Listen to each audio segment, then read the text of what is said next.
ka na ba? Mamaya, bibentahan kita ng insurance para pag namatay ka, may pera ka, di ba?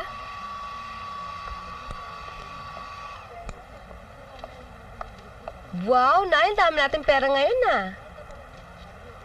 Nay, question. Patay na ba talaga si tatay? Nung huli kang magtanong tungkol sa tatay mo, si Samantha, 7 taong pa lang. Ano ba kasi talaga kinamatay niya?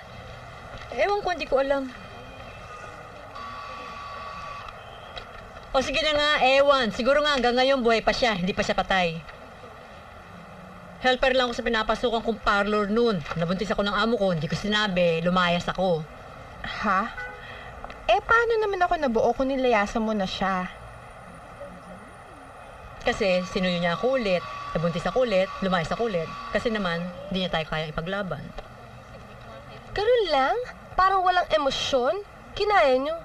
Nay, parang di naman kayo marunong magmahal na. Ano gusto mong gawin ko?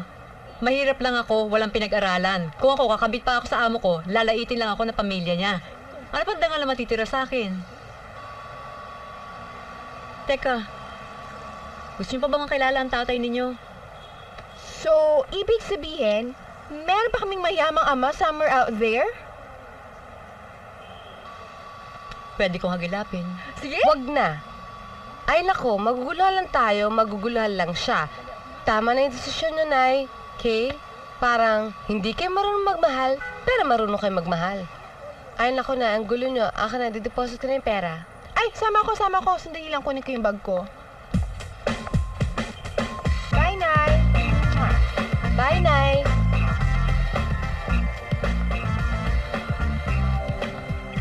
Ate, ba't naman tayo magtitiis, diba? May karapatan naman tayo, ah. Karapatan sa ano? Karapatan sa tatay natin. Di ba sa family code, pantayang legitimate at saka ang illegitimate na anak? Kahit na, okay naman tayo, di ba?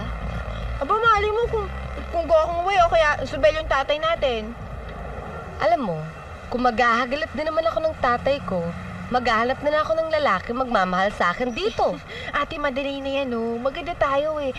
Pero kung rich kids tayo, edi rich kids din yung mapapag-asawa natin, di ba? Kaya ka nagpapanggap. Oo. Tsaka, gusto ko lang maranasan yung buhay na pangarap ko, ah. Bakit? Masama ba yun? Panloloko yun, di ba? Tingnan mo, kakaplansya mo ng buhok mo, pati yung utak mo, unat na.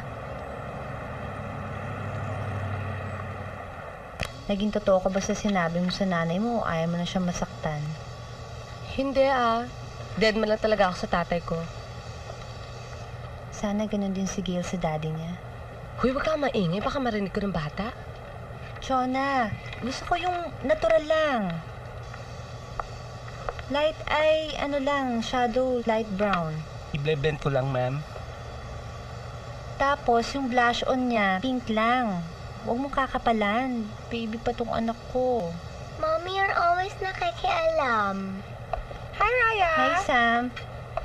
Tapos, never use black eyeliner ha. Kailangan brown lang o kaya dark brown. Tatapang tong mata ng anak ko. Oh, what do you think, Sam? Tingin nga. Naku, Raya, parehang-pareho kayo ng anak mo, ah. Pareho kayong sosyal. Alam mo, Gail, ang swerte-swerte mo. Mayaman na nga kayo, tapos loves na loves ka pa ng mami mo.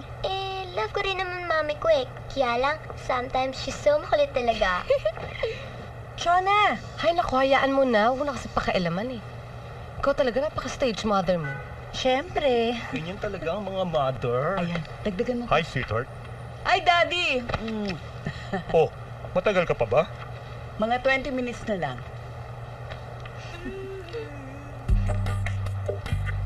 Gusto mo mag-coffee ka muna sa labas?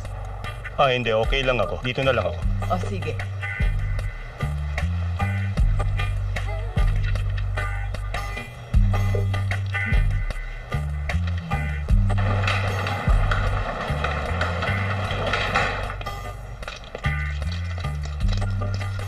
Hi. Hi. May naiwan ka ba sa loob? Meron eh.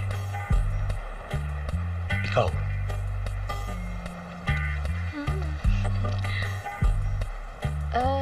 Hatid na kita. Sure.